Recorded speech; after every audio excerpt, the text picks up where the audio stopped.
The question might be 1 page, 2 pages sometimes.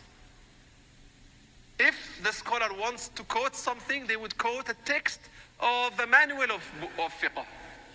Because Ibn Abidin al-Shami said so and so, and in this book there is something, in that book there is something. They would never mention a verse of the Quran or a hadith of the Prophet sallallahu alaihi wasallam, the proof of the ruling.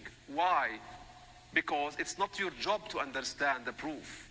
It's only when you are a student of sacred knowledge, you sit in a class, then you study gradually from the basics of the Arabic language, from the basics of usul al-fiqh, from the basics of mustalah al-hadith, from the basics of tafsir al-Quran, then you would know how the proofs are built and why this proof is taken or another proof is undermined. Now people are asking questions, and the first thing they want to know is, what is the proof? That is to say, we have no trust in our scholars. We have no trust in our scholars first. And second, we want to challenge the scholars because we have knowledge. We have knowledge. Allah says in the Quran, one important verse. Allah says, فَاسْأَلُوا أَهْلَ الذِّكْرِ إِن كُنْتُمْ لَا تَعْلَمُونَ. Ask people of remembrance, people of knowledge, it is to say. Ask people of knowledge if ye do not know. And they will tell you. You ask me of halal and haram, your job is to pick up the answer. I tell you, this is haram, this is halal. Your job is not to argue and say, what is the proof? If you want the proof, then change your profession, come and sit in the mosque and be a student of sacred knowledge. Then you study gradually what is needed to understand the proof. Because if I tell you this is am or this is khas, this is mutlaq or this is muqayyad, this is abrogator or this is abrogated, nasikh and mansukh, if I tell you terms like this, you won't be able to understand, and you will have to argue according to your own limitations.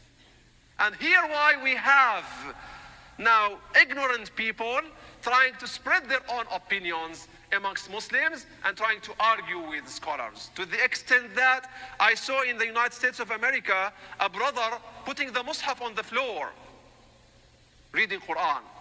I told him, dear brother, could you please pick up the mushaf and hold it in your hands? He said, what's the proof?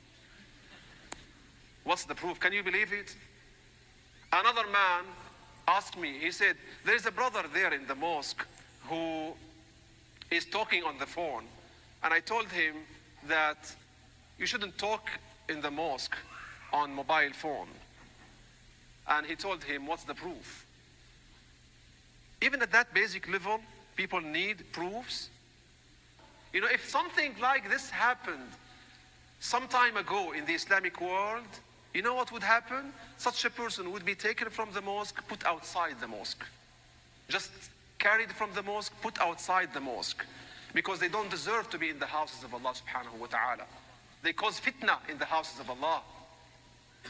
What we need in the houses of Allah subhanahu wa ta'ala, people who follow the exemplar of what Allah subhanahu wa ta'ala said in the Quran.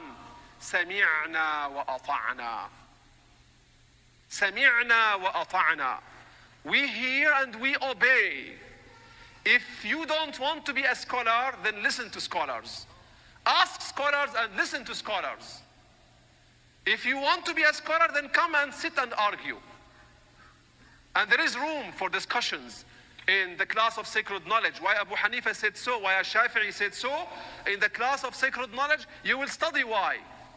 But when you ask a shaykh and a shaykh tells you this is haram or this is halal, don't argue. Take it and guarantee that the scholars studied enough and they are not standing in the mihrab to lead the prayer or give fatwa before they have been qualified, and your job is just to follow. Your job is just to obey. And this is why we need this distinction between our own knowledge in the dunya and our own knowledge in the deen.